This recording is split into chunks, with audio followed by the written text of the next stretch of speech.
Shalom semuanya. Tema edisi Voice of Pentecost hari ini adalah berjalan di dalam roh, belajar dari Filipus. Kita akan melihat contoh dan ciri-ciri orang yang hidup di dalam roh dari kehidupan Filipus yang mengalami pertumbuhan rohani oleh karena ketaatan dan kesetiaannya dalam mengikuti firman serta tuntunan Roh Kudus. Ciri pertama orang yang hidup di dalam roh adalah mereka penuh dengan hikmat. Filipus adalah salah seorang diaken yang diangkat untuk pelayanan meja. Salah satu syarat yang dibutuhkan untuk posisi tersebut adalah kepenuhan Roh Kudus, yang artinya Filipus hidup dalam kepenuhan roh pada saat itu. Hal ini penting bagi orang percaya karena orang yang dipenuhi Roh Kudus akan menjadi orang yang efektif dalam pelayanan sesuai dengan kebutuhan yang ada.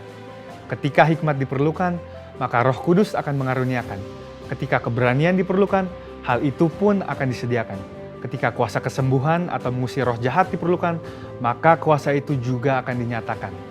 Ketika kita penuh dengan hikmat, Roh Kudus akan menuntun dan membimbing kita sehingga apapun yang kita perbuat akan dibuatnya berhasil dan sesuai dengan rencananya. Ciri kedua orang yang hidup di dalam roh adalah mereka memberitakan Injil dengan kuasa. Setelah Stefanus dirajam oleh orang-orang di Yerusalem, aniaya yang lebih luas mulai terjadi di kalangan murid-murid Tuhan Yesus. Dan banyak dari mereka yang melarikan diri keluar Yerusalem, termasuk Filipus.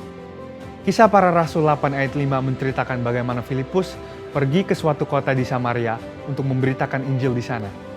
Saya percaya karena Filipus bergaul karib dengan Tuhan, dia terus merasakan dorongan dari Roh Kudus untuk memberitakan keselamatan bagi orang lain di setiap kesempatan yang ada. Hal tersebut merupakan karya Roh Kudus dalam hati orang percaya. Singkat cerita, orang-orang di Samaria percaya kepada berita yang disampaikan oleh Filipus.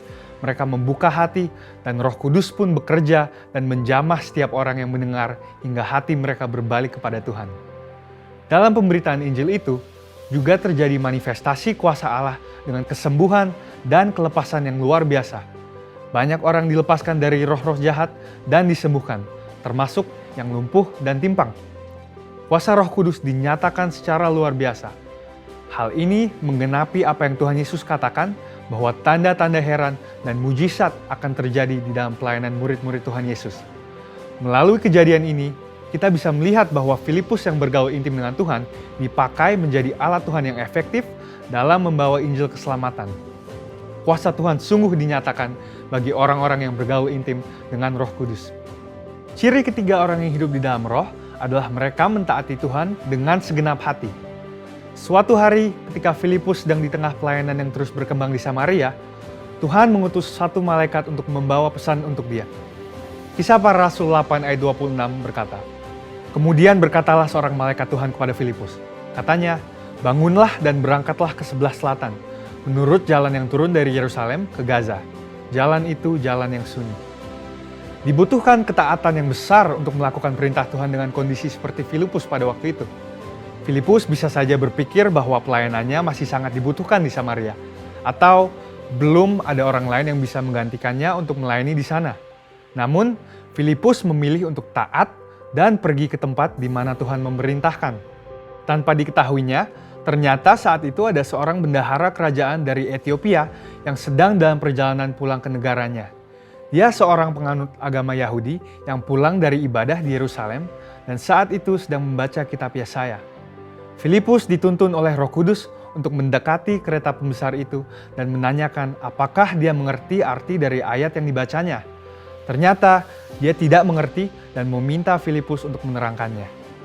Dia menggunakan kesempatan ini untuk memberitakan Injil dan bendahara tersebut pun akhirnya percaya dan dibaptis. Ini adalah contoh bahwa seringkali Roh Kudus akan mendorong kita untuk melakukan hal-hal yang mungkin tidak bisa kita mengerti. Dan dalam situasi seperti ini, yang dibutuhkan dari kita hanyalah ketaatan. Dan pada waktunya, Tuhanlah yang akan menyatakan rencananya kepada kita, seperti dalam contoh kehidupan Filipus. Ciri keempat orang yang hidup di dalam roh adalah mereka membimbing keluarganya di dalam Tuhan. Bertahun-tahun kemudian, Rasul Paulus pergi untuk mengunjungi Filipus yang saat itu tinggal di Kaisaria. Kisah Para Rasul 21 ayat 8-9 menyebutkan bahwa dia mempunyai 4 anak yang mempunyai karunia untuk bernubuat. Mungkinkah kehidupan rohani dari anak-anak Filipus yang demikian timbul dari hubungan yang jauh dari Roh Kudus? Hal itu tidak mungkin. Anak-anak Filipus hidup intim dengan Tuhan dan mereka bertumbuh dalam kerohanian yang luar biasa. Mereka bertumbuh dalam aspek-aspek kerohanian yang lain seperti mengasihi Tuhan, hidup dalam kekudusan, dan pelayanan bagi gereja Tuhan dari bimbingan ayahnya yang hidup bergaul dengan Tuhan. Kesimpulannya adalah bahwa iman kita tidak akan berkembang dengan sehat jika kita tidak mengandalkan firman Tuhan dan Roh Kudus.